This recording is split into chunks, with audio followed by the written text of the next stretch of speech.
ಮಹಿಳೆಯೊಬ್ಬಳು 18 ಎಕರೆ ಆಸ್ತಿಗಾಗಿ 45 ವರ್ಷದ ವ್ಯಕ್ತಿಯೊಬ್ಬನನ್ನು ಮದುವೆಯಾಗಿ, ಕೆಲವೇ ದಿನಗಳಲ್ಲಿ ಆತನನ್ನು ಹತ್ಯೆ ಮಾಡಿದ ಭೀಕರ ಘಟನೆ ಉತ್ತರ ಪ್ರದೇಶದಲ್ಲಿ ನಡೆದಿದೆ. ಹತ್ಯೆಯಾದ ವ್ಯಕ್ತಿಯನ್ನು ಮಧ್ಯಪ್ರದೇಶದ ಜಬಲ್ಪುರ ಜಿಲ್ಲೆಯ ಪಡ್ವಾರ್ ಕಿಟೋಲಾ ಗ್ರಾಮದ ಇಂದ್ರಕುಮಾರ್ ತಿವಾರಿ ಎಂದು ಗುರುತಿಸಲಾಗಿದೆ. ಇಂದ್ರಕುಮಾರ್ ತಿವಾರಿ, ಅರೆಕಾಲಿಕ ಶಿಕ್ಷಕ ಮತ್ತು ರೈತನಾಗಿದ್ದರು. ಕಳೆದ ತಿಂಗಳು ಪ್ರಸಿದ್ಧ ಗುರು ಅನಿರುದ್ಧಾಚಾರ್ಯ ಮಹಾರಾಜವರ ಆಧ್ಯಾತ್ಮಿಕ ಪ್ರವಚನದ ಸಂದರ್ಭದಲ್ಲಿ, 18 ಎಕರೆ ಭೂಮಿ ಹೊಂದಿದ್ದೇನೆ. ಆದರೆ ತನ್ನ ಆಸ್ತಿಯನ್ನು ನೋಡಿಕೊಳ್ಳಲು ಯಾರೂ ಇಲ್ಲ. ಮದುವೆಯಾಗಲು ಹುಡುಗಿ ಸಿಗುತ್ತಿಲ್ಲ ಎಂದು ಹತಾಶೆ ವ್ಯಕ್ತಪಡಿಸಿದ್ದರು. ಈ ವಿಡಿಯೋ ವೈರಲ್ ಆಗಿತ್ತು. ಇದನ್ನೇ ವಂಚಕರು ದಾಳವಾಗಿ ಬಳಸಿಕೊಂಡಿದ್ದರು.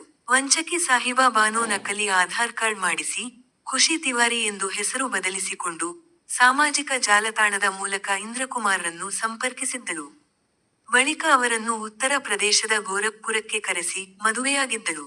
ಇದಾದ ಕೆಲವು ದಿನಗಳ ನಂತರ ಇಂದ್ರಕುಮಾರ್ ಶವ ಉತ್ತರ ಪ್ರದೇಶದ ಕುಶಿನಗರದ ಹತಾ ಕೊತ್ವಾಲಿ ಪ್ರದೇಶದ ಸುಕರೌಲಿಯಲ್ಲಿ ಪತ್ತೆಯಾಗಿತ್ತು. ಶವದ ಕತ್ತಿನಲ್ಲಿ ಚಾಕು ಸಿಲುಕಿಕೊಂಡಿತ್ತು.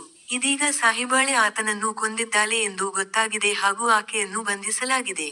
ಆಕೆಯ ಸಹಚರರಿಗಾಗಿ ಬಲೆ ಬೀಸಲಾಗಿದೆ.